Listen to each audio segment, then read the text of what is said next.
Le coup de tocsin. Et exceptionnellement, c'est le jeudi. Bonjour au bon tweet, comment allez-vous ? Bonjour Clémence, écoutez, ça va pas mal et vous ? Enfin, quand je dis pas mal, j'ai peur. Pourquoi peur ? Mais de quoi ? Mais du réchauffement climatique, Clémence. À la télé, ils ont dit que comme il fait chaud pendant 4 jours, c'est signe que là, ça y est, c'est certain, c'est le réchauffement climatique. Vous êtes certain, vous ?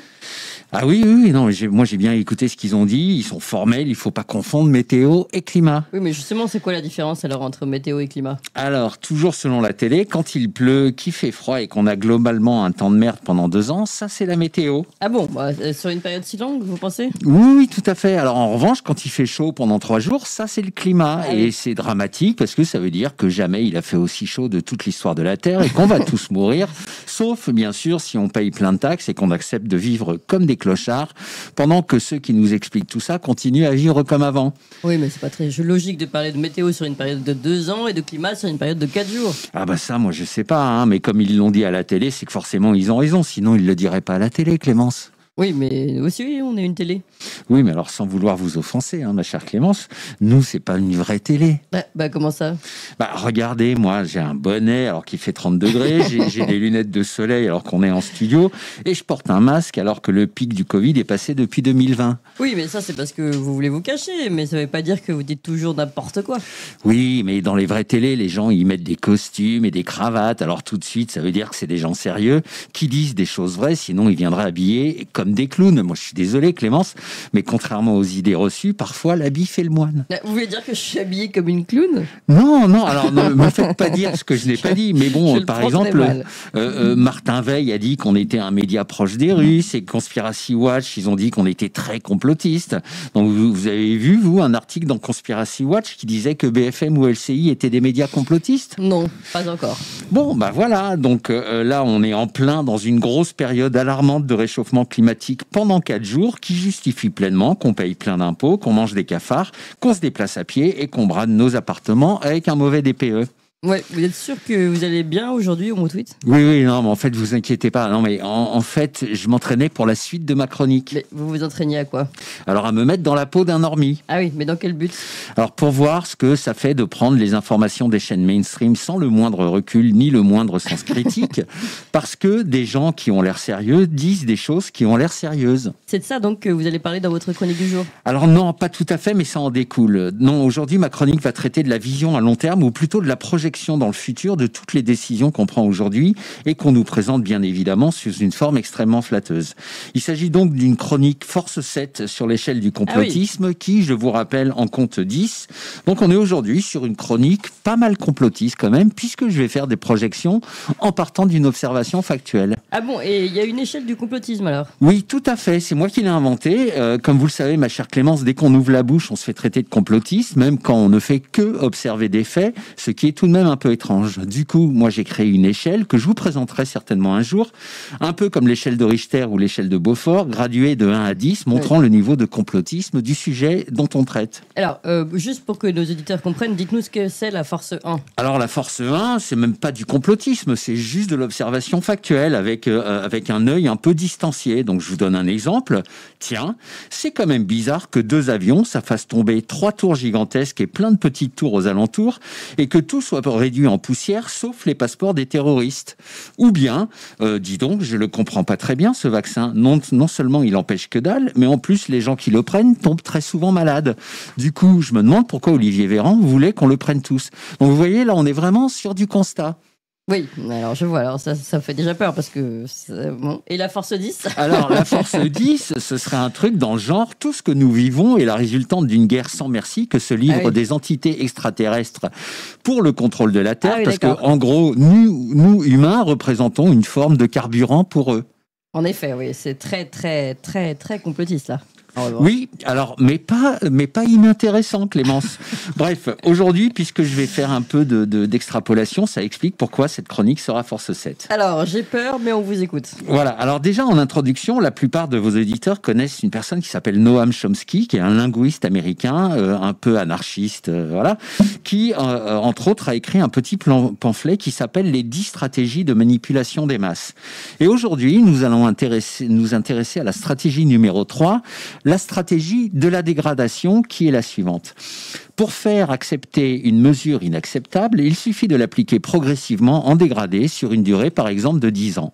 C'est de cette façon que des conditions socio-économiques radicalement nouvelles, genre le néolibéralisme, ont été imposées durant les années 80 à 90.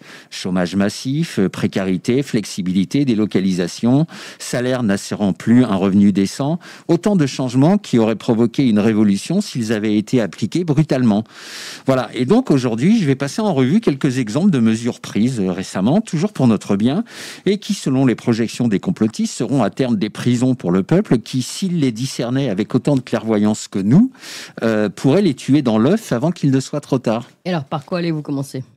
Alors, on va commencer tout doucement par quelque chose qui est déjà fait pour bien voir le mécanisme. Donc, je veux parler de l'Union européenne. Donc, je vous resitue le contexte. 2005, on est 55% à voter contre la Constitution européenne. Ouais. 2007, Sarko nous l'a fait à l'envers, bien comme il faut, et passe le traité de Lisbonne au Congrès sans nous consulter.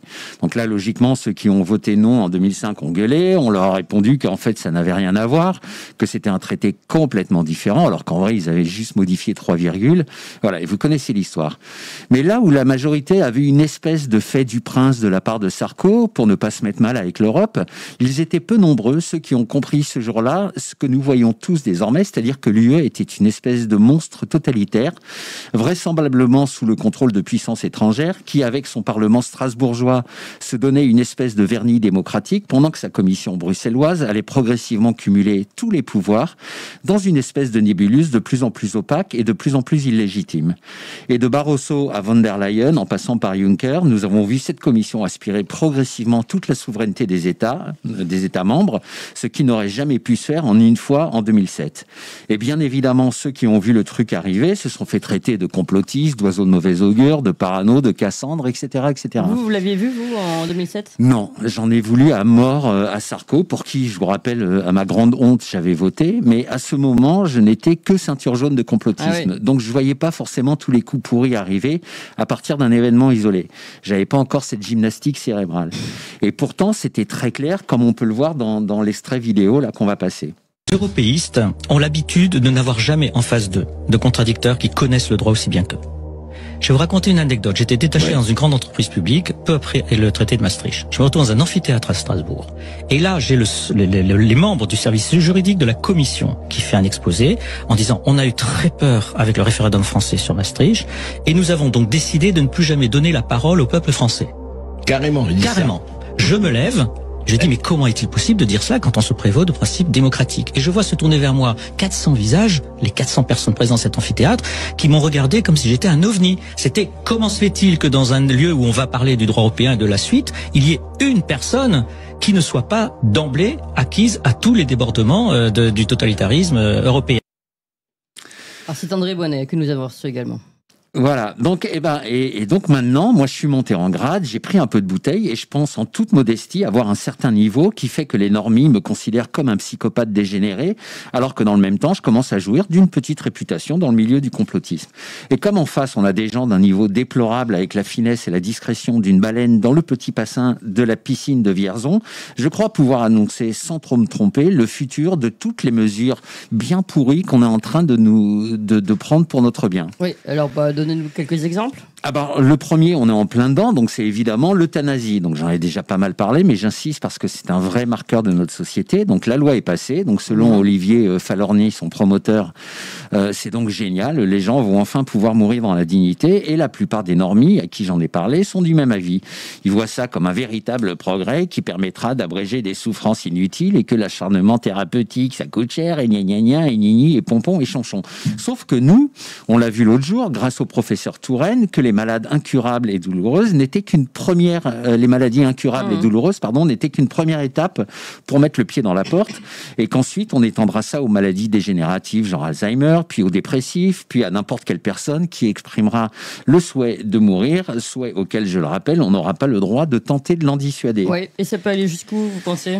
Eh ben, nos limites, Clémence. On a vu au Canada que des gens se faire proposer l'euthanasie parce qu'ils se plaignaient de ne pas trouver de logement décent. Ouais. Et là, j'ai vu passer une info disant qu'en Angleterre, il y a une incitation fiscale à l'euthanasie. Comment ça ? Eh ben, si vous êtes malade et que vous décidez de mourir avant 75 ans, votre famille ne paiera pas de droit de succession sur votre patrimoine. Génial. En revanche, si vous attendez votre mort naturelle, votre patrimoine sera taxé à 45%. Donc vous la voyez venir, la bonne ambiance de merde dans les familles.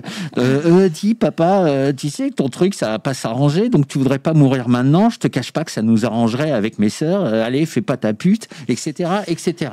Ah là, ça vous rend cynique, on dirait.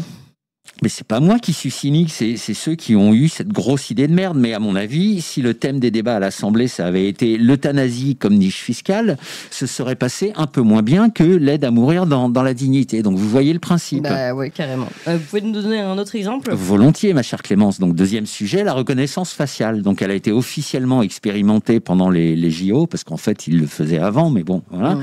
Donc là, comme d'habitude, les normistes nous ont dit « Oui, mais c'est normal, c'est un événement planétaire, on sera le centre du monde, il y aura plein de gens. Tu sais, toi, organiser un événement planétaire? Non, alors ferme ta gueule, et gna gna gna. » Bon, là... Vraiment, vous passez des bons moments avec eux.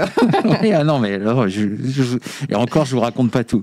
Bon, là, les JO sont passés, mais comme on a eu des émeutes après le foot l'autre jour, Darmanin a commencé à nous reparler d'une mise en place permanente de ce système pour lutter contre les délinquants. Donc nous, on lève timidement la main en disant vous êtes sûr que c'est une bonne idée, que ça va vraiment concerner que les racailles? Là, bien sûr, les normistes rappliquent.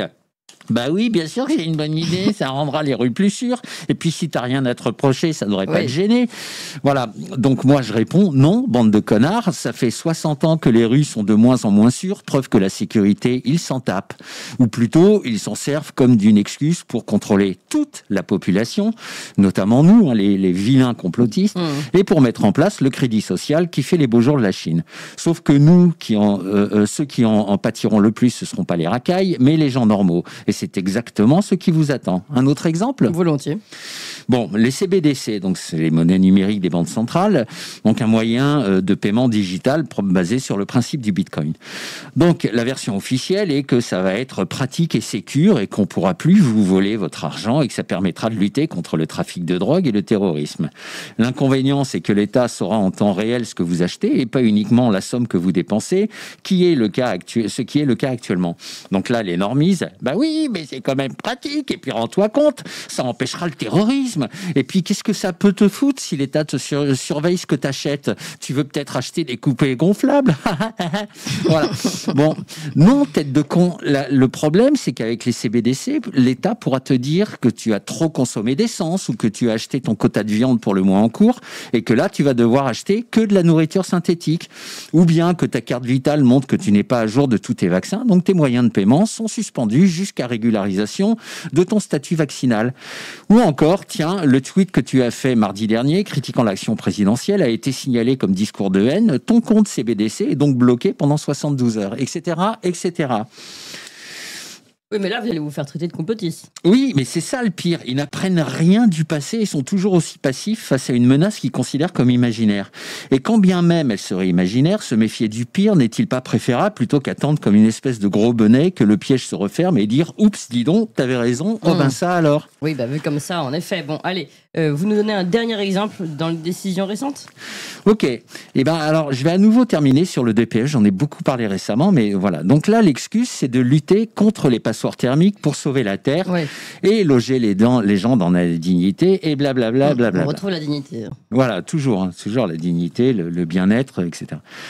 Donc là, déjà, les normies, ils sont un peu moins virulents parce que ça les touche aussi directement. Mais pour vous expliquer ce qui va arriver, je vais vous lire un texte que m'a envoyé une amie. Alors, je ne sais pas qui l'a écrit, c'est pas moi en tout cas. Donc, je voudrais remercier la personne qui l'a écrit parce qu'il est très beau. Et vous, Clémence, vous allez pouvoir vous faire un café parce qu'il est très long. C'est vrai ? Ouais. Voilà, ça s'appelle « Le silence d'Hélène ». Voilà. Une ville moyenne en France, mai 2025. Hélène, 78 ans, vivait dans une maison de plein pied à la sortie de la ville. La maison en pierre était modeste, 3 pièces, le poêle à bois dans le salon, une vieille chaudière à foules, le jardin où Hélène trouvait à la fois une source d'économie en cultivant des légumes, une source de ravissement avec ses fleurs et une source de vie par l'enracinement que ses gestes dans ce terrain animaient depuis tant d'années. Hélène l'avait acheté avec son mari en 2005, après l'avoir loué pendant 15 ans auparavant. Lui, employé de banque, elle, couturière en usine, mais avec de nombreuses périodes de chômage, trop longues pour que tout ait été rémunéré. Son mari était mort en 2010, leurs enfants y avaient été élevés et maintenant vivaient loin. La maison et une visite à ses enfants une fois par an étaient tout ce qui restait à Hélène. Mais en 2025, cette maison n'était plus un refuge, c'était une cage marquée d'une lettre maudite, G. Hélène n'avait jamais entendu parler du DPE avant 2023. Sa retraite de 720 €, complétée par l'allocation d'une des chambres à des randonneurs ou des ouvriers saisonniers, lui procurait un revenu complémentaire vital de 250 € par mois. Hélène avait encore 5 ans de crédit de 300 € à régler à la banque. Mais la loi exigeait un diagnostic énergétique pour louer. En septembre 2023, Hélène avait dépensé 140 € pour qu'un diagnostiqueur vienne. Le jeune homme, avec son ordinateur portable et son mètre laser, avait inspecté la maison en 30 minutes. J'ai, madame, passoire thermique, pas d'isolation, fenêtre simple vitrage, poêle inefficace. Faudrait refaire l'isolation, changer les fenêtres, installer une pompe à chaleur. Comptez 35 000 €. Hélène l'avait regardé incrédule. 35 000 €, mais je ne les ai pas, loin s'en faut. Comment puis-je faire ? Le diagnostiqueur avait haussé les épaules comme si c'était normal. Il avait ajouté « Sans travaux, vous ne pourrez plus louer à partir de janvier 2025, c'est la loi ». Hélène n'avait rien répondu, elle s'était assise, son chat sur les genoux et avait fixé le mur. La loi climat et résilience, elle ne la comprenait pas. Des mots comme transition énergétique ou émission carbone lui passaient au-dessus de la tête. Tout ce qu'elle savait, c'était qu'en janvier 2025, elle ne pouvait plus louer sa chambre. Les 250 € envolés, c'était la fin. Elle avait essayé de s'adapter, elle avait arrêté le fioul, se chauffant juste avec le poêle à bois du salon. L'hiver, le jardin ne la nourrissait plus. Les factures s'empilaient, son corps s'épuisait. Elle n'avait qu'une issue, vendre. Un agent immobilier était venu en mars 2025, un quadra, costume impeccable, beau sourire. Votre maison avec ce DPE, ça vaut 40 000 €, pas plus. Le marché est dur, les acheteurs veulent du C ou du D. Hélène avait senti son cœur se serrer. 40 000 €? En 2015, un notaire avait estimé la maison à 120 000. Elle avait murmuré « Mais c'est toute ma vie ici, mon jardin, mes souvenirs. » L'agent avait coupé. « Les souvenirs, ça ne se vend pas, chère madame. » Derrière lui, Hélène l'ignorait, se cachait une société immobilière basée à Bordeaux qui achetait les passoires thermiques à prix cassé, rénovait avec des aides publiques comme MaPrimeRénov' et les revendait à 180 000 € à des citadins ou des touristes. 40 000 €, elle était passée à la banque, verdict, un remboursement anticipé du prêt pour cause de vente sans motif de déménagement professionnel était de 17 000 €. Ça veut dire qu'il lui restait 23 000 € et que ce serait son seul capital, somme trop dérisoire pour prétendre acheter un appartement même petit. Hélène était seule, ses enfants pris par leur vie appelaient une fois par mois « Maman, vends, tu seras mieux en ville », disait-il. Mais il ne comprenait pas. Elle n'avait pas de connaissances ailleurs, ses voisins étaient âgés, ses amis d'antan disparus au trop loin. Elle n'avait pas de smartphone, pas d'ordinateur, juste un vieux téléphone à touche pour appeler ses enfants.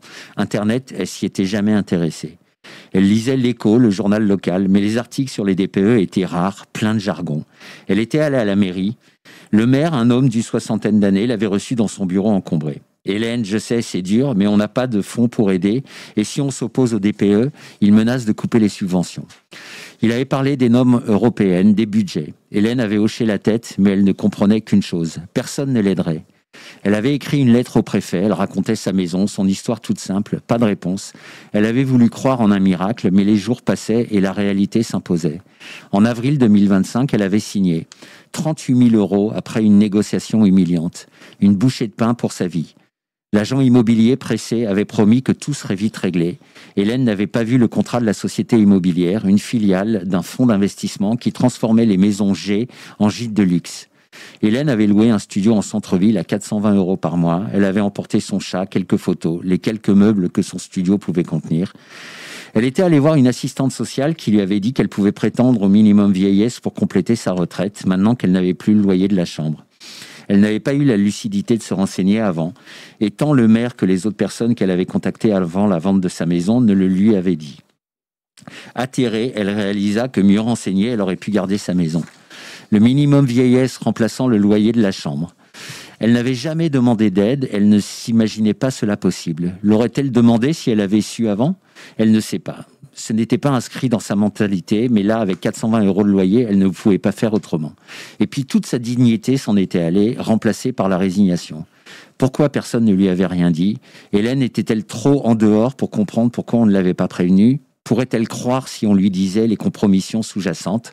En centre-ville, elle était comme écrasée, tournant en rond dans cette petite surface de 25 mètres carrés. Elle y était comme une étrangère. Pas d'amis, pas de voisins familiers, juste des bruits de ville qui l'effrayaient. Ses enfants appelaient inquiets, mais elle mentait. « Ça va, je m'habitue ». Elle n'osait pas dire la vérité, elle se sentait morte, arrachée à sa terre, brisée. Elle ne trouvait plus de sens. Un jour, elle était retournée voir sa maison. Elle était méconnaissable. Le jardin engazonné et asphalté, les murs, la pierre était cachée par un crépi doublant un isolant avec pancarte « Gîte les pivoines, 120 € la nuit ». Des pivoines, il n'y en avait plus, juste un slogan. Hélène s'était arrêtée, le souffle coupé. Elle avait pleuré, là, sur le bord de la route, invisible. Une vieille femme chassée par 3 lettres, DPE, dépossédée, punie, exclue. Hélène ne savait pas se battre. Sans Internet, sans réseau, elle était coupée du monde. Elle n'avait pas vu les posts sur X dénonçant les DPE comme une spoliation. Elle n'avait pas entendu parler des collectifs dépossédés, des pétitions pour un moratoire. Il menait ou tentait de mener un combat, mais la loi et la crainte des maires d'être privés de subventions rendaient la tâche difficile. Elle était de ces seniors nombreux que la loi écrasait en silence. Selon l'INSEE, 60% des logements F ou G appartiennent à des ménages modestes, souvent âgés. Des gens comme Hélène, sans voix, sans clic, sans espoir. Dans son studio, Hélène caressait son chat et murmurait à son mari défunt « Qu'est-ce qu'on a fait de mal ?» Elle ne comprenait pas cette France qui l'avait trahie, qui préférait des étiquettes à ses vieux, une pseudo-écologie déconnectée du réel, qui préférait les promoteurs immobiliers à des citoyens simples. Hélène, dépossédée, n'était qu'une ombre dans une société qui l'avait oubliée pour d'autres profits. Voilà. Alors j'aimerais terminer en m'adressant aux promoteurs de cette ignominie, donc les politiques et les vautours qui sont là pour récupérer ces pauvres petites miettes arrachées à ces pauvres petites personnes. Vous êtes des connards. Votre univers est laid, il brille, mais il est laid. Et vous, comme vous n'avez aucune intelligence, en tout cas pas celle du cœur, il n'y a aucune chance pour que vous compreniez tout le mal que vous faites. Et juste avant de finir, je voudrais m'adresser aux normies.